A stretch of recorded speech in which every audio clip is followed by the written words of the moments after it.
And finally, you've got to be a psychologist. You've really got to understand how people are wired. Okay? You've got to appreciate yourself and other people that have to work with you. So this is what actually took us down the rabbit hole, as I say, and Aviri found its meaning. This is in March 2000. We discovered knowledge management, and we got all excited about it. And then we found it's a minefield, and it's been going for 10 years, and it really hasn't taken off, and oh my God, there are all these problems. And at the same time, we discovered this book called The Tipping Point. I just brought that.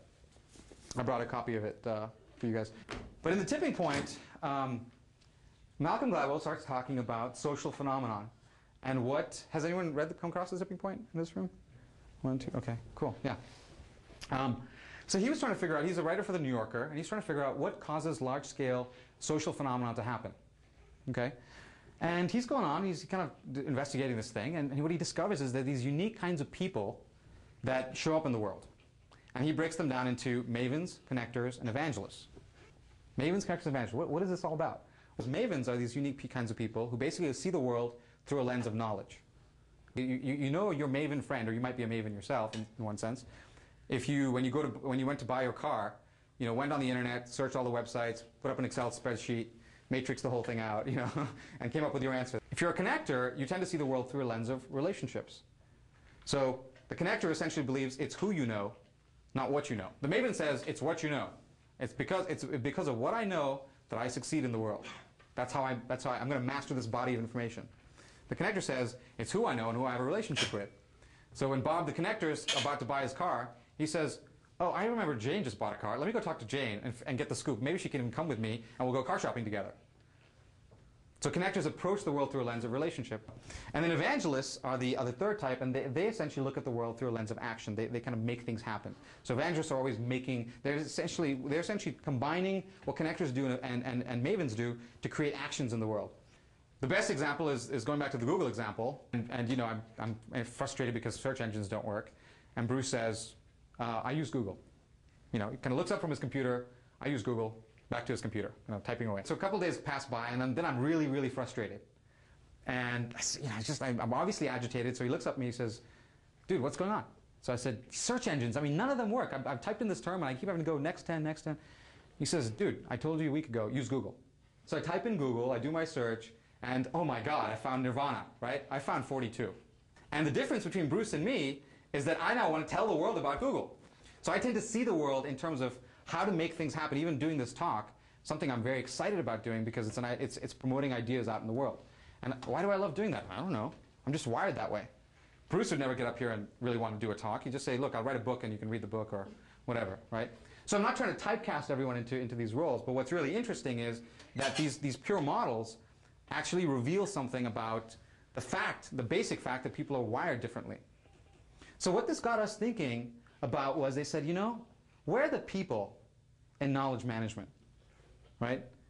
There's knowledge, and there's the managing of the knowledge, but where are the people? And you know what? Like 80% or 90% of what you really know is never going to be captured in a document. It just never is. Why? Because you're going to go into a situation and you're going to look at the situation, you're going to see this, and you're going to say, right, we need to do this, or we need to study this more, or whatever. So the fact that the cool thing is that we're wired very, very uniquely, and that we actually do different things in the world. The tipping point was kind of its own kind of tipping point of a cascade of other books that we just started encountering, left, right, and center, okay, that all basically talk about the same elegant model of mavens, connectors, evangelists. Call it what you want, but it's the same set of things. So Driven, I bought a copy of Driven. Professor from Harvard Business School, Nithin Noria, came out with a book, and they're trying to figure out what are the core drivers that drive people's behavior and so on and so forth. And they kind of map to these mavens, connectors, evangelists. First, break all the rules. We're studying great managers. What do great managers do? They look at your core talents. And they don't work on your weaknesses, they work on those strengths. What are those core talents? Well, talents of relating to people, talents of relating to knowledge or information, talents of making things happen. So, in fact, Jobs mapped down to this. Linda McAllister wrote a book. Her PhD was on communication styles. And she found there were 3 core communication styles that are out there. She called them nobles, Socratics, and reflectives. Nobles speak the truth. When they speak, they don't speak very much, but when they speak, you know that they're giving you the truth. Socratics are always persuading you. Okay? They're always making an argument. And the reflectives are always trying to be your friend.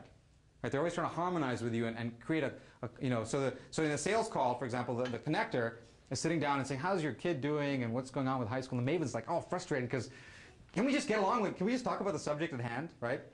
So communication styles, the way that you're motivated, there's a personality typing book.